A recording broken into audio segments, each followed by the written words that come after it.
미국의 민간 고용 쪽이 예상보다 많이 증가한 모습을 보였습니다. ADP 고용 보고서 발표를 보면 지난달 민간 고용은 3월에 상향 조정되었던 20만 8천 개 증가에 이어서 지난달에도 19만 2천 개 정도 증가를 보였습니다. 지난달 정보 산업 쪽을 제외하고 모든 산업에서 고용 쪽이 증가하는 지표를 보였습니다.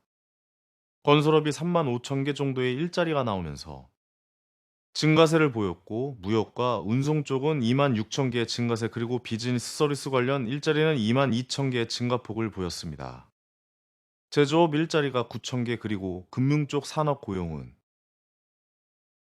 2만 2천 개의 모습을 보이면서 줄지 않는 고용의 모습을 보였습니다. 임금 쪽 지표도 나왔습니다. 현재 직장을 다니는 근로자들의 임금은 3월에는 5.1%의 상승을 보였으나 4월에는 전년 대비해서 5%의 증가세를 보였습니다. 이직을 한 근로자들의 임금은 9.3% 상승을 해서 3월 달 10% 정도에서 줄어드는 모습이 나왔습니다. 고용의 이러한 강한 모습들은 FOMC 회의 전에 발표가 되었으며, FOMC에서의 연준의 기준금리에 대해서 동결에 대한 확신을 한 번 더 세기를 주는 발표였습니다.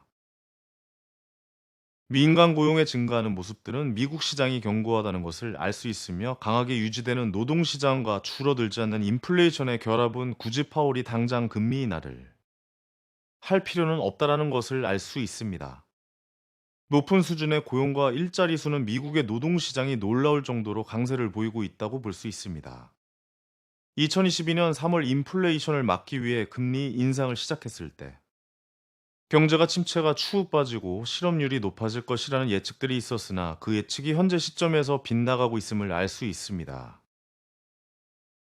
연준의 금리 인상에도 불구하고 경제는 계속 성장하고 있음을 알 수 있으며, 기업은 침체가 아닌 고용을 유지하면서 성장을 했다라는 결과를 지표를 통해 알 수 있습니다. 결국 이번 FOMC에서 연준은 5월 기준금리를 동결을 했으며, 최근 몇 개월 동안 인플레이션이 연준의 목표치였던 2%로 가기에는 진전이 부족하다라는 발표가 나왔습니다. 파월은 인플레이션이 지속적으로 2%로 향하고 있다라는 추가 확신이 들어야 하며, 아직은 이 확신은 없는 상태라고 언급을 했습니다. 예상보다 더 비둘기적인 발언을 이어간 파월은 최종 목표의 2% 구간은 사실 힘들고 어렵다고 인정을 했습니다. 그러면서 금리 인상에 대해서는 처음으로 아니라고 선을 그었습니다. 현재의 금리는 충분히 제한을 주고 있고, 금리 인상에 대한 논의는 없었으며, 제약적인 수준을 유지하는 정책 논의는 있었다라는 언급이 나왔습니다.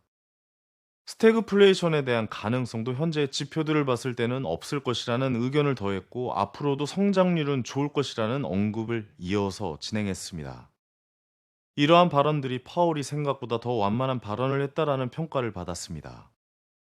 그러나 파월의 기조는 크게 변했다라고는 볼 수는 없습니다. 이번에도 고금리는 유지될 것이라는 발언과 인플레이션에 대해서는 예전과 다른 발언은 나오지 않았다라는 부분입니다. 금리 인상에 대해서는 선을 그었으나 인하에 대해서도 할 것이라는 언급이 없었기 때문입니다. 고금리 유지의 스탠스를 계속 이어간다는 것은 시장이 생각하는 금리 인하에 대한 기대감과는 다른 부분이기 때문에, 파월이 혹시나 추후 갑자기 매파의 발언을 한다면 지금의 줄어들지 않는 인플레이션의 지표와 더해서 강한 압박이 올 수도 있습니다. 다행히도 아직까지는 이러한 발언까지 나오지 않았으므로 우리는 시장에 순응을 해야 하며, 시장의 FOMC 발언의 효과가 몇 일 동안 해석으로 나올 것이기 때문에, 비둘기적인 발언이 나왔다고 해도 냉정하게 완전 좋은 발언이다 라고 생각하지 않는 것이 좋다고 생각합니다. 급락의 위험성은 줄어들었습니다.